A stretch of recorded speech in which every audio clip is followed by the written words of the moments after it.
Já parou para pensar que talvez lá atrás o imperador romano Augusto, bom, o historiador Suetônio descreveu ele com pele seca, coceira, manchas, até alguns problemas respiratórios. Será que foi um dos primeiros casos tipo de dermatite atópica registrados? É uma ponte incrível, né? É fascinante essa conexão histórica, sim. Pois é. E hoje a gente vai assim, fundo na dermatite atópica. Vamos usar como base uma apresentação científica bem recente de 2025 do Dr. Bruno Oliveira, que é alergista e imunologista. Um material excelente, aliás. Sim, a ideia é destrinchar o que é essa condição, sabe? Entender a parte da imunologia, que é super complexa, e por que esses tratamentos mais novos, focados em IL-4 e IL-13, são tão promissores. Exatamente. A dermatite atópica, ou DA, né? Ela é isso, uma condição crônica que vai e volta. E com muitas causas juntas. Multifatorial, que vocês chamam. E isso multifatorial. É uma dança complexa entre a genética da pessoa, o ambiente que ela vive, uma barreira da pele que não funciona direito, sabe? E um sistema imune meio desregulado. Uhum. Entender essa teia toda é fundamental para a gente conseguir tratamentos que realmente funcionem. Certo. Então vamos lá. Além daquela coceira clássica e das lesões na pele, que muita gente já associa à ADA, o que mais define ela clinicamente? Tem outros sinais? Tem sim. O principal, o sintoma cardinal mesmo, é o prurido, aquela coceira intensa, né? Junto com o eczema, as lesões. Mas olha, tem outros achados que ajudam a fechar o diagnóstico. Ah, é? Tipo, Tipo a hiperlinearidade palmar, são aquelas linhas na palma da mão mais marcadas, sabe? As pregas de Denny Morgan, que são umas linhas a mais embaixo dos olhos. ah, já ouvi falar. Pois é. E tem o sinal de Hertog também, que é quando a parte final da sobrancelha fica mais ralinha. E as áreas mais comuns de aparecerem as lesões são rosto, pescoço, couro cabeludo. Varia um pouco com a idade, mas são áreas clássicas. Entendi. A apresentação do Dr. Bruno fala muito dessa interação entre genética e ambiente. Parece que uma coisa puxa a outra, né? A genética deixa a pessoa mais suscetível, talvez, e o ambiente acende o pavio. É uma ótima forma de colocar, é bem por aí. A genética tem um peso grande, sim. Mutações num gene chamado filagrina, o FLG, são um fator de risco isolado mais forte que a gente conhece. Filagrina, ela tem a ver com a barreira da pele, né? Exatamente. Essencial para formar uma barreira saudável. A ornerina é outro gene importante nisso também. Mas, assim, só a genética não explica por que que a dela aumentou tanto. É verdade, a prevalência cresceu muito. Muito. Aí entram os fatores ambientais, poluição, morar em cidade grande, a dieta, o estresse. Tudo isso mexe com a gente via epigenética. Epigenética, quer dizer, muda como os genes funcionam, mas sem mudar o DNA em si. Perfeito. Modula a expressão dos genes. A poluição, por exemplo, a gente sabe que ativa umas vias inflamatórias no corpo, como AHR, NF-κB. Isso alimenta as duas ideias sobre como a dar começa, sabe? Aquelas hipóteses outside in e inside out. Essas mesmas. Uma diz que o problema começa de fora para dentro. A barreira da pele falha primeiro.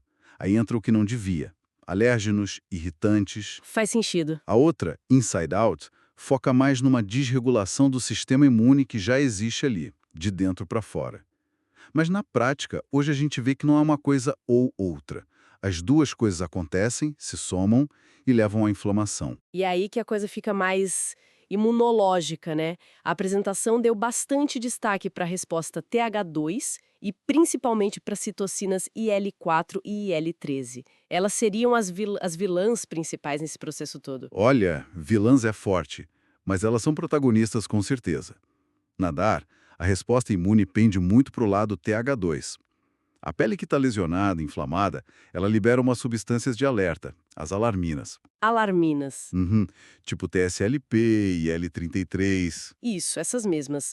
TSLP, IL-33, IL-25. Elas funcionam como um alarme de incêndio, chamando as células de defesa.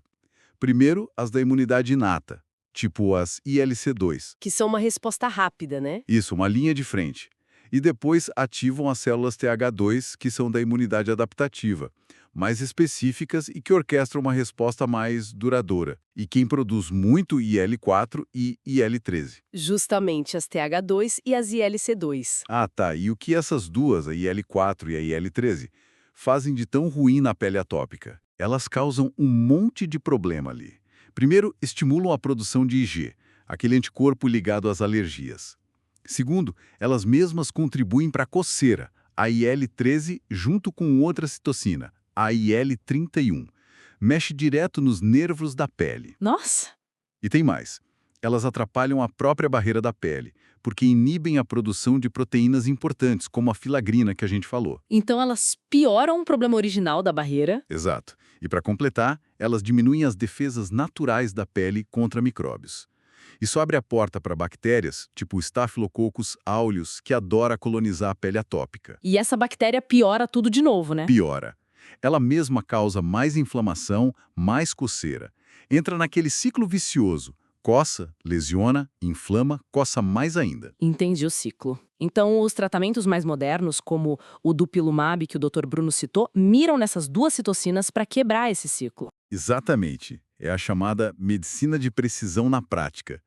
O dupilumab é um anticorpo monoclonal. Ele foi desenhado para se ligar e bloquear uma pecinha específica, a subunidade alfa do receptor da IL-4, o IL-4R-alfa. Receptor da IL-4? Isso. E o pulo do gato é que essa mesma pecinha, o IL-4R-alfa, também faz parte do sistema de sinalização da IL-13. Ah, então bloqueando um, bloqueia os dois. Basicamente sim. Bloqueia a sinalização das duas. Impede que a IL-4 e a IL-13 mandem a mensagem delas para dentro da célula. Interrompe aquela cascata de sinalização JAK-STAT. E o resultado disso na prática? O resultado é que você diminui a inflamação do tipo TH2, reduz a produção de IgE, acalma os eosinófilos, que são outras células inflamatórias importantes, Alivia a coceira, imagino. alivia a coceira e, muito importante, ajuda a restaurar a função da barreira da pele porque tira aquele freio que a IL-4 e a IL-13 colocavam. A apresentação até mostrava umas fotos, né? O antes e depois pode ser bem impressionante. Melhora muito a pele e a qualidade de vida. Incrível. Bom, recapitulando então. Essa nossa conversa mostrou que a DA é super complexa. Vai desde lá da história antiga, talvez, até essa ciência molecular super atual. Não é só uma irritaçãozinha na pele, né? Tem genética, tem ambiente, tem uma resposta imune bem específica envolvida. Com certeza. E a mensagem-chave parece ser essa. Entender a fundo essa imunologia, principalmente o papel da IL-4 e da IL-13, tá revolucionando a forma como a gente trata a dermatite atópica. Perfeito. E é importante lembrar que a DA não é só da pele.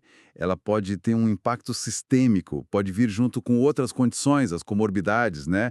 Embora a gente não tenha entrado em detalhes nisso hoje. Sim. Mas essa ciência focada nos mecanismos, como o bloqueio da IL-4 e IL-13, ela traz um alívio muito grande e, mais que isso, uma esperança real de melhora na qualidade de vida para muita gente que sofre com as formas mais graves da doença. Com certeza. E para a gente terminar, fica uma provocação, né? Pensando nessa ligação forte entre ambiente, epigenética e a resposta imune na DA. De que jeito será que o nosso estilo de vida moderno, o mundo ao nosso redor, está mexendo com a saúde da nossa pele e com o nosso sistema imunológico de formas bem sutis que a gente talvez só esteja começando a entender agora? Fica aí para a gente pensar.